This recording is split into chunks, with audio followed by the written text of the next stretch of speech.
구준엽의 아내 서희원의 별세 소식이 전해진 가운데 사망이 석연치 않다는 논란이 일고 있습니다. 현재 사망 원인이 폐렴으로 알려진 가운데 서희원은 2월 2일 아침 7시경에 사망한 것으로 알려졌는데 2월 1일 밤 10시, 그러니까 사망 전날 밤 서희원의 동생이 SNS에 모친과 춤추는 영상을 올렸고, 이 영상을 보면 어머니와 너무나 즐겁게 춤을 춰 언니가 아팠던 상황이라고는 믿기 어려운 모습을 보여주고 있었는데, 세상을 떠나기 전까지 서희원에게는 무슨 일이 있었을까요? 지금부터 중국과 대만에서 보도되고 있는 내용들을 여러분께 소개해드리겠습니다. 서희원이 중화권에서 워낙에 빅스타였고 이른 나이에 요절했기 때문에 중화권 매체에서는 현재 그녀의 사망 소식이 대서특필되며 다양한 뉴스가 상당히 많이 쏟아지고 있는데요. 서희원은 동생이자 역시 유명 연예인인 서희재 그리고 가족들과 함께 가이드를 고용해 일본을 여행하던 중 숨졌는데, 이들이 일본으로 출발을 했던 건 1월 29일로 서희원은 그때부터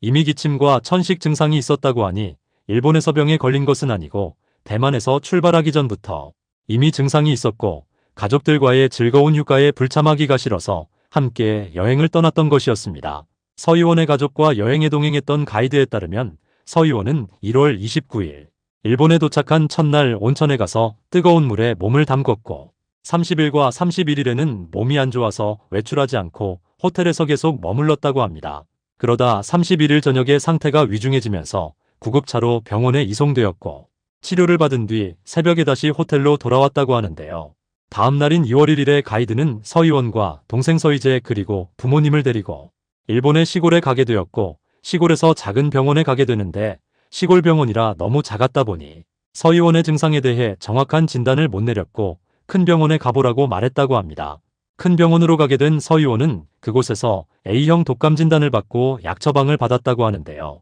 그리고 숙소로 돌아갔지만 그날 새벽 갑자기 상태가 악화되어 급히 구급차를 또 불렀고, 그렇게 2월 1일 12시가 다 되어가는 늦은 밤에 병원에 실려갔지만 새벽이 지나 2월 2일 아침 7시에 사망을 한 것입니다. 그러니까 서희원은 일본에 가기 전부터 이미 몸이 안 좋았지만 가족들과 즐거운 시간을 보내기 위해 여행을 강행했고, 2월 1일 늦은 밤 동생의 SNS에는 엄마와 춤추는 영상이 올라왔지만 2월 2일 죽기 몇 시간 전 해당 영상은 갑자기 사라졌다고 하는데요. 사실 1월 25일까지만 해도 그녀는 구준엽과 함께 이렇게 건강한 모습의 사진을 올렸고, 그렇기에 처음 사망 소식이 전해졌을 때 중화권의 대중들은 다들 가짜뉴스라고 생각했습니다. 서희원의 사망 소식이 처음으로 알려지게 된 건 일본의 여행 쇼핑 미식 정보라는 페이스북을 통해서였는데, 2월 2일에 해당 페이스북은 대만의 48세 배우가 일본 독감으로 죽었고 꽃보다 남자 드라마가 방영되던 시대의 배우이며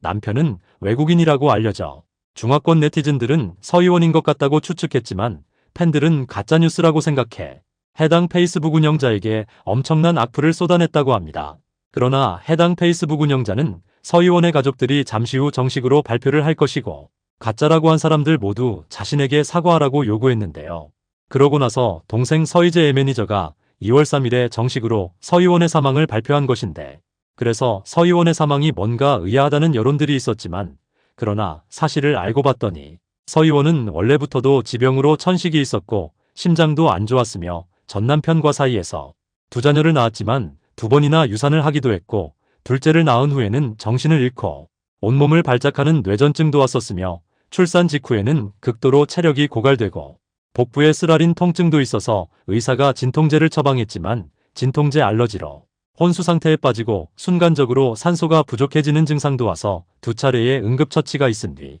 밤새 내내 집중 관찰을 한 이후에서야 사망위기에서 벗어나기도 했다고 합니다. 그녀는 평소에 채소만 먹고 고기는 안 먹는 채식주의자였다고 하며 일본에서 화장이 된 뒤 6월이 대만으로 돌아온다고 하는데, 현재 중화권 기자들로부터 서희원의 가족들에게 엄청난 전화 연락이 쇄도하고 있지만 가족들은 상심이 너무 커서 연락을 일체 받지 않고 있고, 그녀의 모친은 자신이 대만에 돌아가서 공항에서 나올 때 기자들이 나와서 자신을 찍지 말아달라고 부탁하고 있다는데, 그 이유는 딸 서희원이 평소에 기자들이 따라오면서 찍는 것을 싫어해서 희원이의 생전 바람이었기에 그러지 말아달라고 이야기하고 있다고 합니다. 서희원의 사망 소식이 전해지며 전 남편 왕소빈은 태국에서 휴가를 보내다가 급히 장례식에 참석하고자 대만으로 귀국했다는데, 중화권에서 식품 관련 사업을 크게 벌이고 있는 재벌 기업가인 그는 서희원과 이혼한 후 양육비 등의 분쟁으로 소송 중이었고 원래는 다가오는 2월 27일에 양육비 관련 재판이 열릴 예정이었다고 합니다.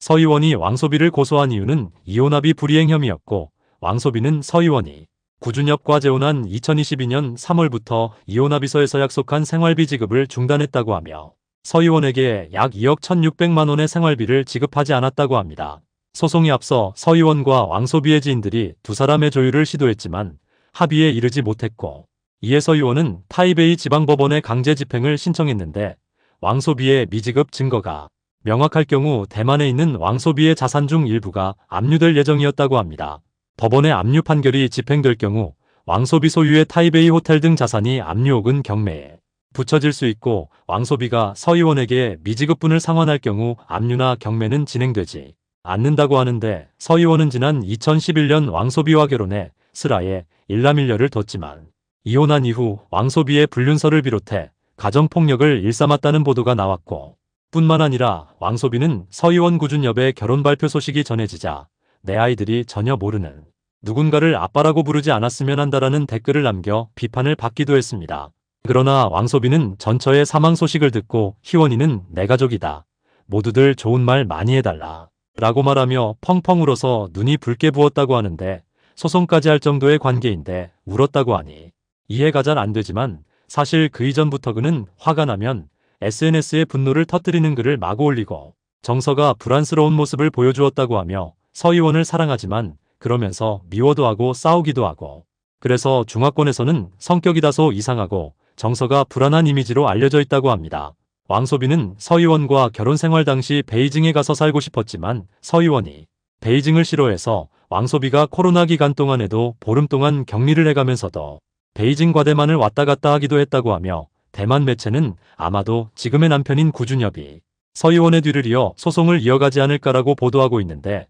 2022년 2월 8일 한국에서 혼인신고를 한 구준엽은 서희원의 상속 1순위자라고 대만 매체들이 소개하고 있으며 서희원과 구준엽은 5일 후가 결혼 3주년이었다고 하니 아내를 잃은 구준엽의 슬픔이 너무나 클 것 같습니다. 또 한 중국 역술가는 2024년 11월 13일에 SNS에 올린 글에서 서희원이 50세를 넘기면 생명의 재난을 맞이한다, 즉 세상을 떠날 것임을 예언했다는데 서희원이 76년생이니 태어난 해를 한 살로 치면 50살이 되자마자 세상을 떠난 것이며 또 다른 중국의 역술가는 구준엽과 급하게 결혼한 것이 둘이 기운이 안 맞아서 서희원의 건강운을 해쳤다는 악담을 쏟아내기도 했는데 구준엽과의 결혼은 잘못된 결정이었다며 서희원은 금이고 구준엽은 화라서 화의 기운이 금을 해친다. 구준엽이 서희원을 해친다. 구준엽과의 결혼이 전 남편을 화나게 했다. 라고 말했다고 하니 대만 사람들이 미신을 참 많이 믿기는 하지만 유족들이 비극에 빠진 지금 그런 발언을 하는 건 옳지 못한 행동이 아닌가 하는 생각이 드는 것 같습니다. 중화권에서 워낙에 대스타였기 때문에 이렇게 그녀의 죽음에 많은 관심이 쏟아지는 가운데 모쪼록 구준엽을 비롯한 유족들에게 심심한 위로를 보내고 고인이 하늘에서는 건강하게 행복하기를 바라며 삼가 고인의 명복을 빕니다.